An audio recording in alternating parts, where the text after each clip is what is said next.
This figure has some of the best soft goods that I've ever seen. Now Hasuki usually makes some pretty good stuff, but this was especially impressive. However, it's not something you'd normally notice. The level of detail and thought that has gone into her is pretty crazy.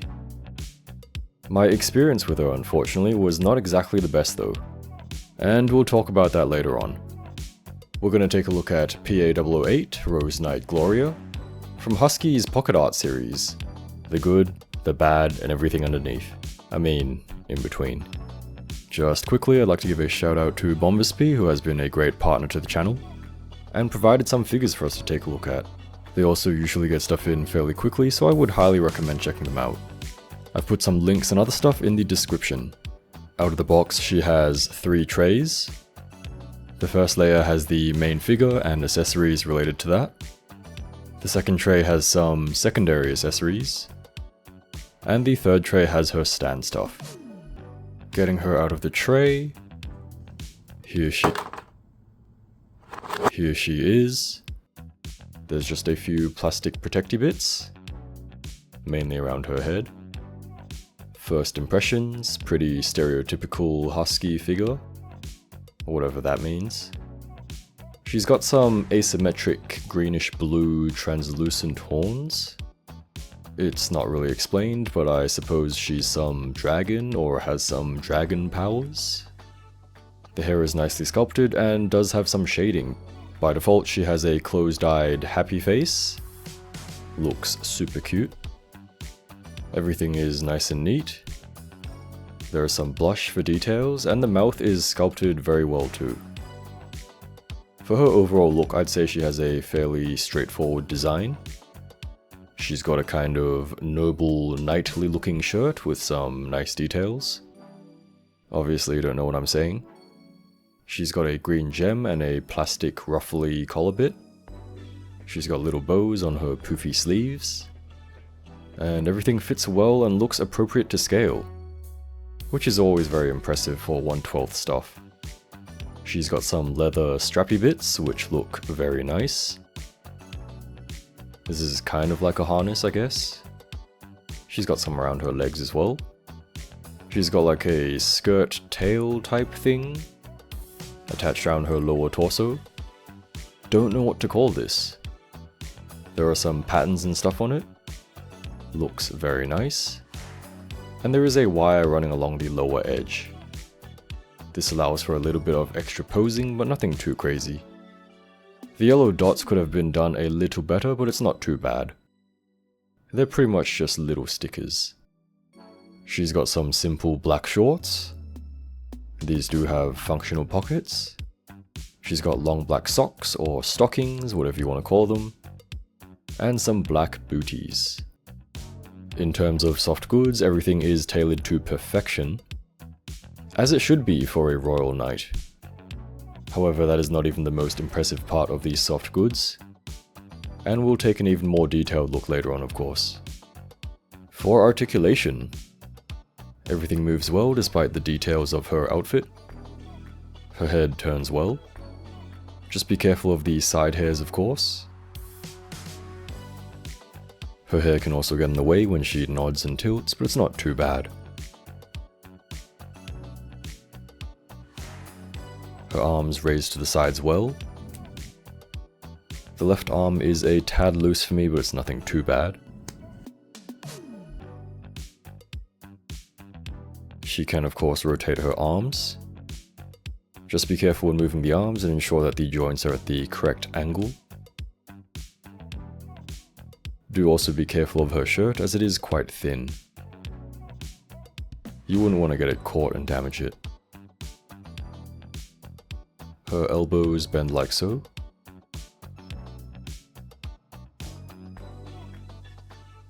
Wrist movement is pretty standard stuff. Her torso rotates like this. The harness can of course get in the way a little bit. Again, just be careful here. She can bend forwards and backwards, of course. And she can tilt side to side.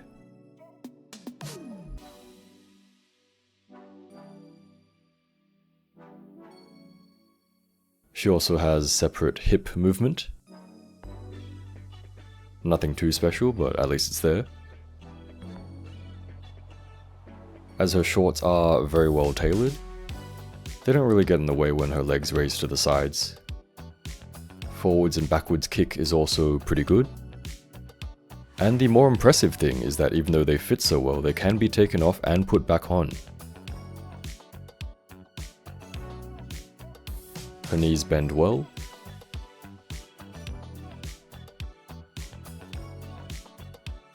Her boots are in 2 separate parts, and pretty much move how you would expect. The toe bend is a little bit loose though. In terms of accessories, they are also pretty plentiful.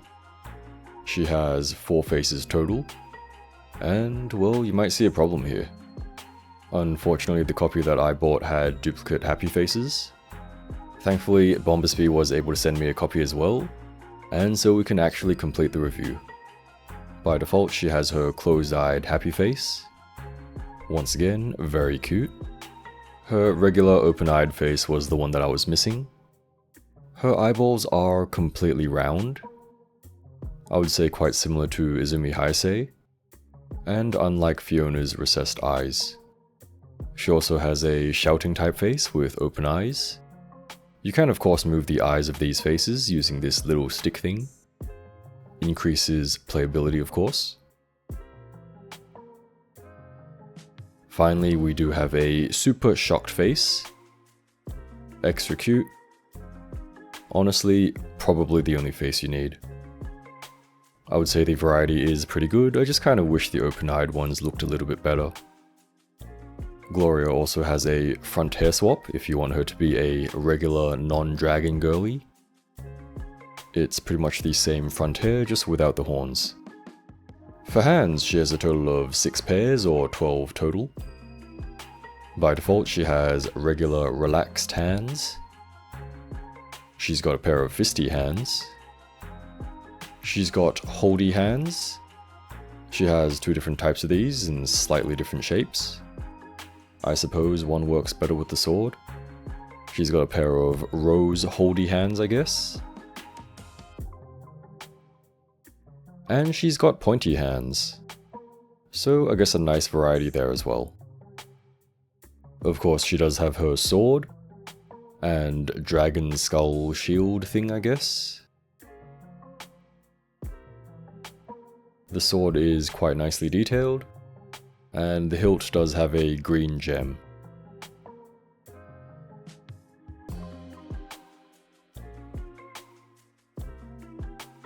The shield has some horns and a green effect part, so I guess her horns are kind of effect pieces as well.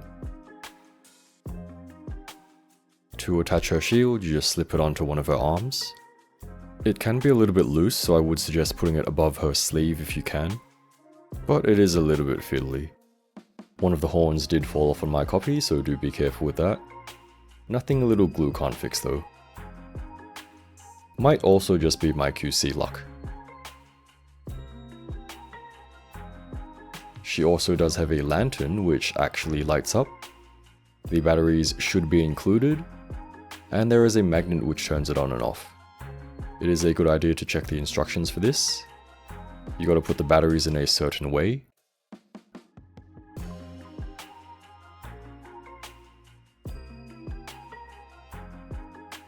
I found that sometimes the connection wasn't very good, but once you get it in the right position, it should be fine. One side of the magnet turns it on, and the other side turns it off. It's a pretty cool gimmick, I would say. Finally, she does have a rose because she is the Rose Knight. Looks pretty good. Now, while all these accessories are quite nice to have, I'm going to count the soft goods as accessories as well, because you can take them off, with a little bit of patience. With such a kind of detailed and intricate outfit, you'd probably expect that everything would be stitched together or permanently attached, right? Just to make production easier. So I was quite surprised to find out that pretty much everything was made and put onto her individually or separately. So as long as you take your time, you can mix and match and unclothe and reclothe her to your heart's content. Now while the clothing does feel quite sturdy and I did mess around with them a little bit, I wouldn't really recommend fiddling around with them too much just in case. If you are looking to remove her shirt and harness, it does help to pop off one of the arms first, then take off a leg, carefully remove the collar, and her upper torso, then she should be able to wiggle out of it.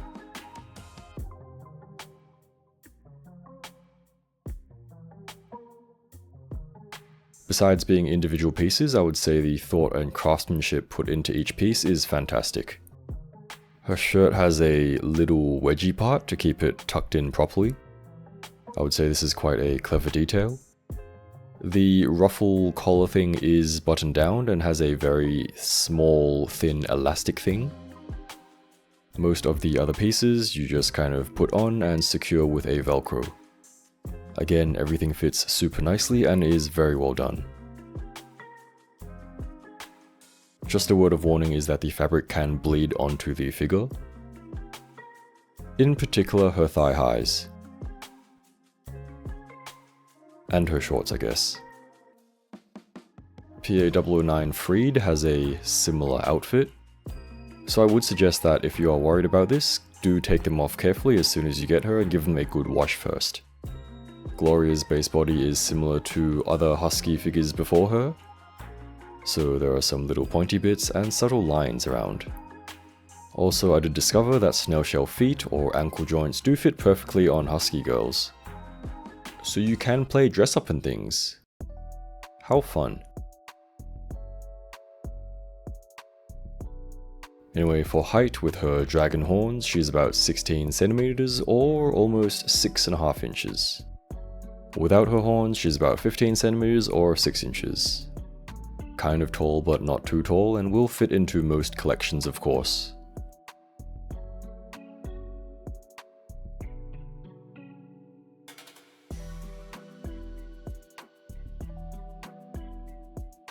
You can do some swaps and things as well. Once again, to make sure you're able to grab figures from some of the best brands out there, do consider checking out Bombasby. Don't forget to click through my affiliate links when making orders and especially for making balance payments. This does help to support the channel a little bit at no extra cost to you. Thank you to those who have used my links in the past, as well as to our channel members and patrons. Just a few extra issues that I haven't mentioned. Both my copies do seem to have a loose front hair. I did apply some Display Joint Glue Pen, which did help a little bit. Is that even how you pronounce this? The toe hinges on both copies do seem to be a little bit loose. There is a very slight smudge on the nose of one of the bee faces. The glue seems to be a little bit unclean around the harness and the legs. The gem on one side of the sword also fell out. And there's a very slight smudge on the mouth of the funny face. In saying that, I would still say Gloria is an excellent figure and I would highly recommend picking her up if you can find her. As well as Friede, who I will absolutely have a review for. Here is more Husky stuff. Thanks for watching and I'll see you again next time.